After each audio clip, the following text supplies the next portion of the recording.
Have you ever heard of the third gate? No one walks through it. Not a single soul willingly chooses it. But me, I was led there. I died at exactly 2:41 a.m. My heart stopped beating for 7 minutes and 12 seconds, according to the hospital records. But for me, death didn't last just 7 minutes. It felt like an entire lifetime. Then many more lifetimes.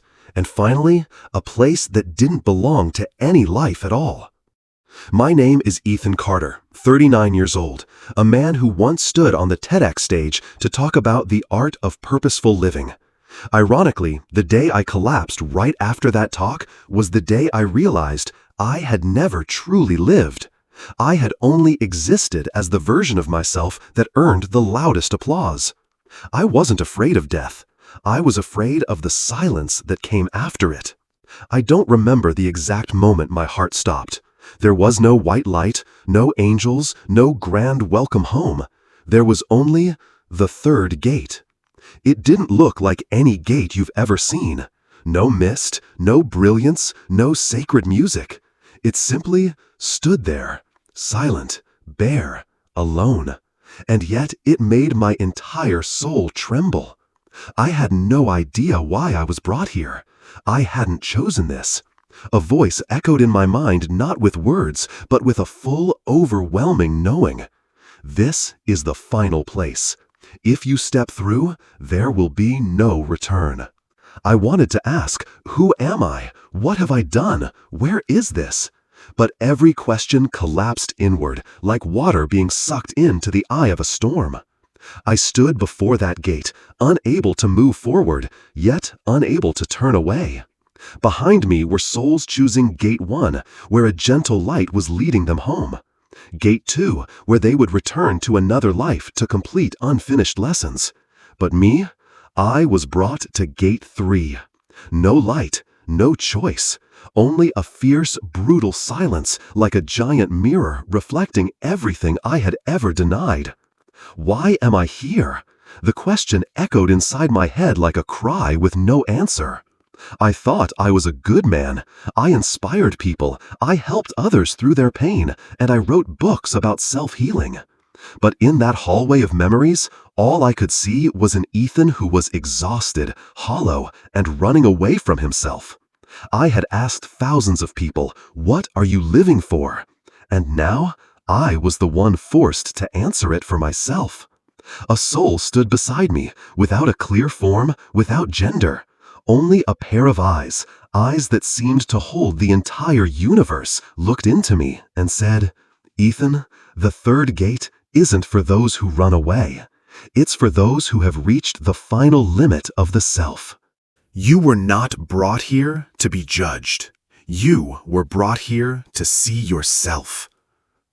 I trembled, not out of fear, but because for the first time I saw all of me. The things I had been too afraid to face, the wounds I had buried under layers of dust, the truths I had avoided beneath the mask of being a healer and messenger. Ethan, are you willing to see everything you've ever been? Are you ready to go back through hundreds of lifetimes just to relearn one single lesson that was left unfinished? I didn't know if I even had a choice anymore. I was no longer Ethan the life coach. I was simply a soul, standing before one question. If you were given the chance to live again, would you live any differently? I had thought that gate was the end, but it turned out it was only the beginning. And you won't believe who I met first, in the very first life I ever lived. There were nights when I stood under dazzling lights and felt completely invisible. Just like that night, the final night before my heart stopped, when I stood alone in a 5-star hotel room, with a soul as hollow and crumbling as the fake decorative walls around me. My name is Ethan Carter, 39 years old, speaker, life coach, author of 2 best-selling books, and a man slowly dying inside, day by day. When I was a child, I used to dream that I would save the world. I swore I would never live a dull life like my father, a man who quietly collapsed at his desk at the age of 51 with a service medal on his wall and an empty soul.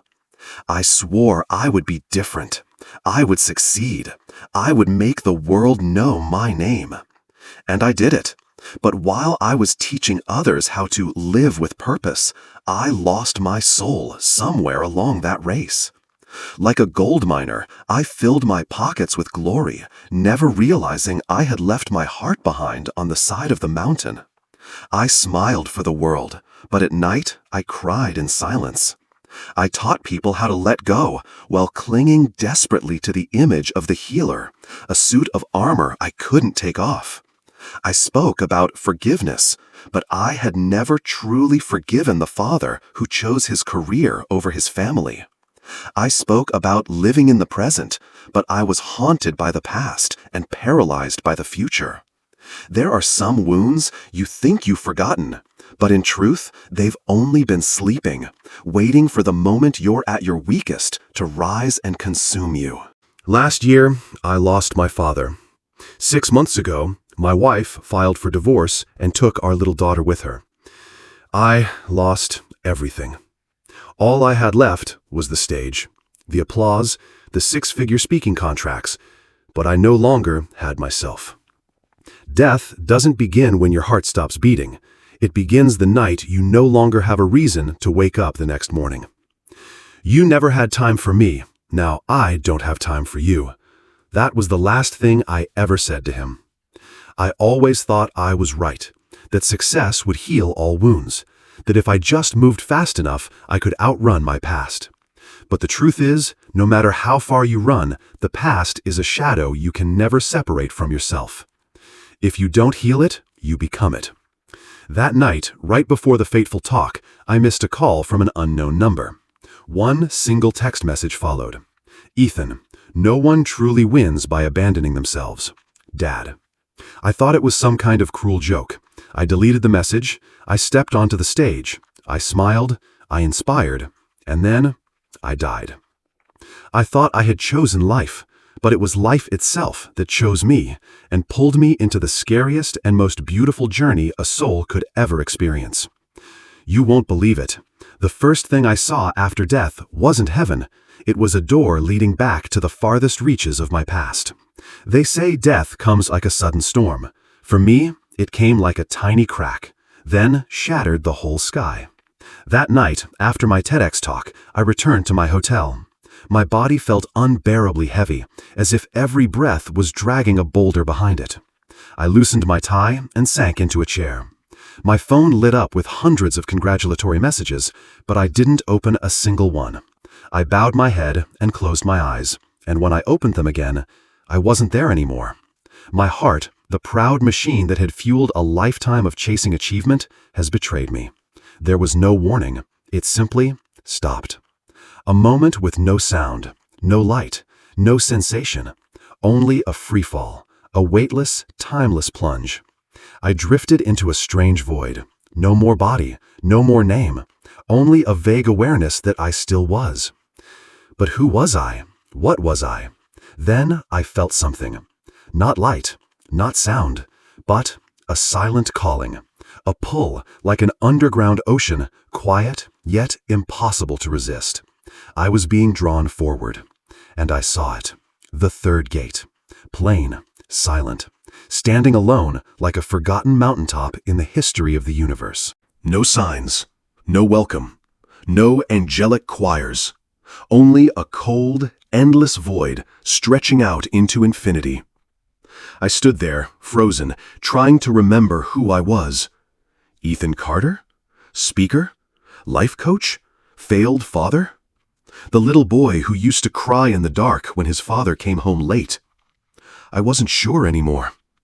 A faint glow appeared beside me, a soul, or rather a presence. No face, no form, only eyes deep and pure, like the very first gaze a child gives to the world.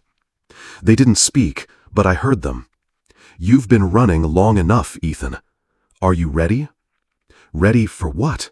I didn't know, but I also knew There was nowhere left to go back to. I stepped closer to the gate. Each step felt like walking through layers of fossilized memory. The times I lashed out at others just to hide my fear. The times I turned away from love because I was afraid of being hurt. The times I wore the cloak of success to bury my shame. I placed my hand on the gate. It was cold as death, but deep within there was a faint pulse like a heart waiting to be revived. Another voice, deeper this time, rose from somewhere within me. If you step through, every mask will be burned away. Every illusion will dissolve. Every ounce of pride will collapse, and you will be left with one thing, yourself, unpainted, unguarded. I shuddered. I had never been this afraid, not of death, but of the possibility that, once everything was stripped away, there would be nothing left of me. Do you still want to keep running, Ethan? I closed my eyes and stepped through. There was no explosion, no blinding light, just another freefall. This time, without a bottom.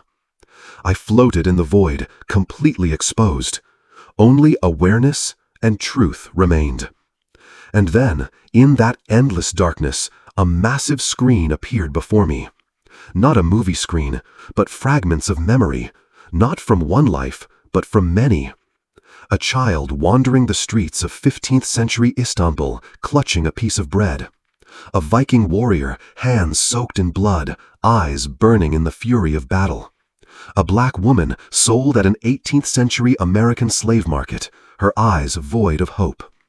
A Japanese monk kneeling before a shrine, weeping in utter silence. They were all me, all of them coming to life before my very eyes. And I finally understood. Every scar, every loss, every betrayal. It was not a punishment. It was a lesson. I collapsed, or rather, my soul buckled under the vastness and brutal truth of the cycle of rebirth. And then, a realization struck me like lightning. I was never a victim.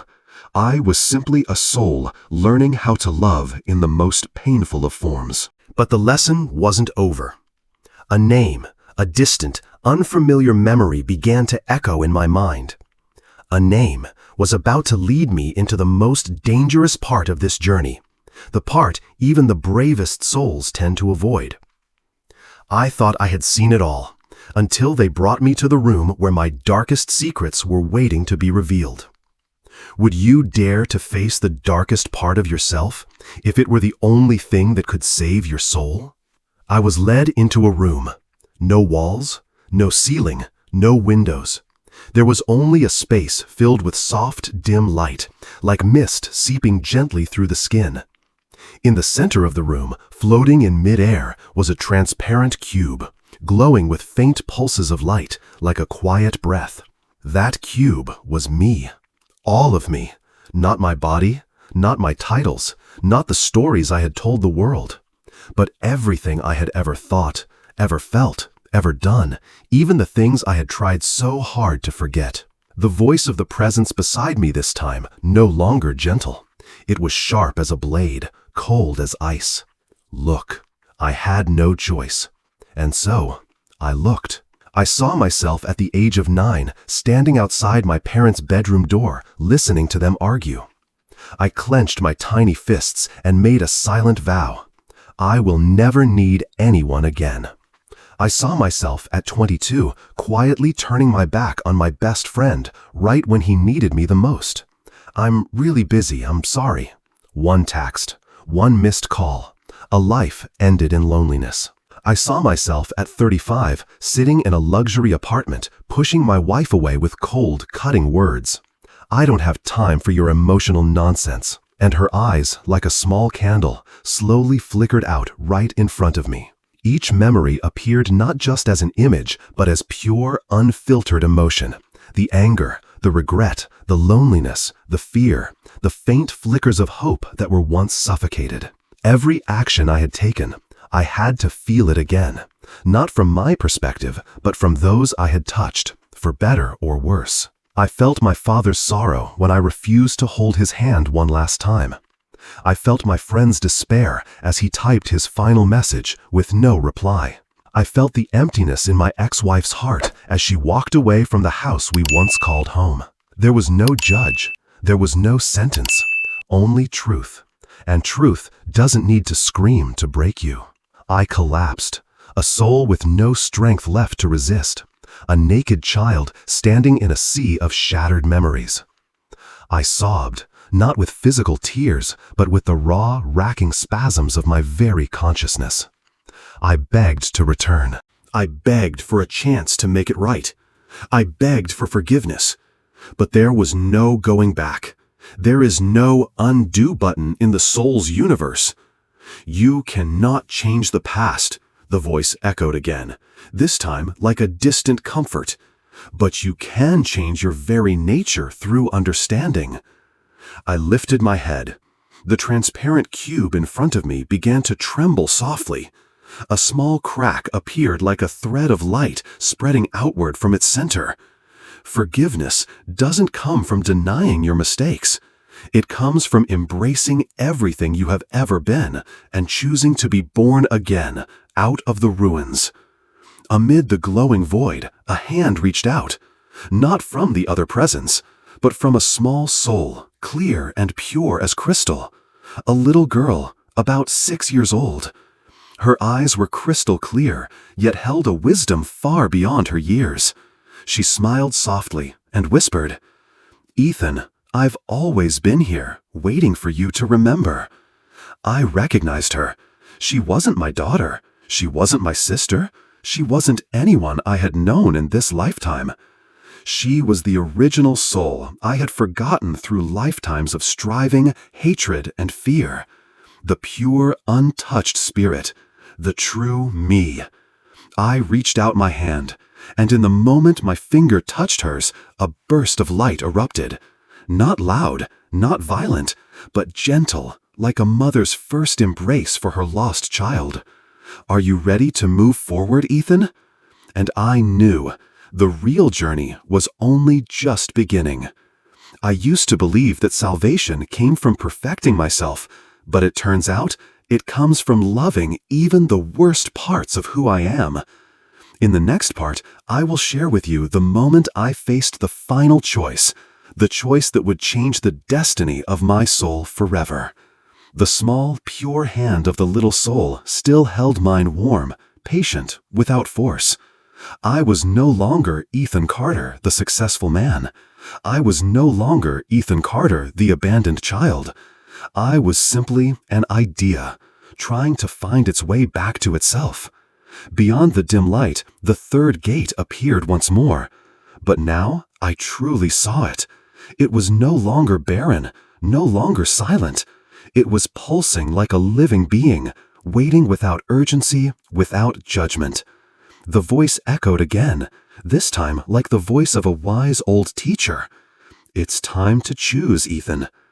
I stood there, motionless. I knew, deep within my soul, I knew. Once I stepped through the third gate, I would let go of all ego. Give up every title, every story I had ever woven around myself. Become a completely new soul. But the price was forgetting everything. No memory of the pain I had endured. No scars to prove the battles I had fought. I would return to the world like a blank slate, forced to either find it all again or never find it at all.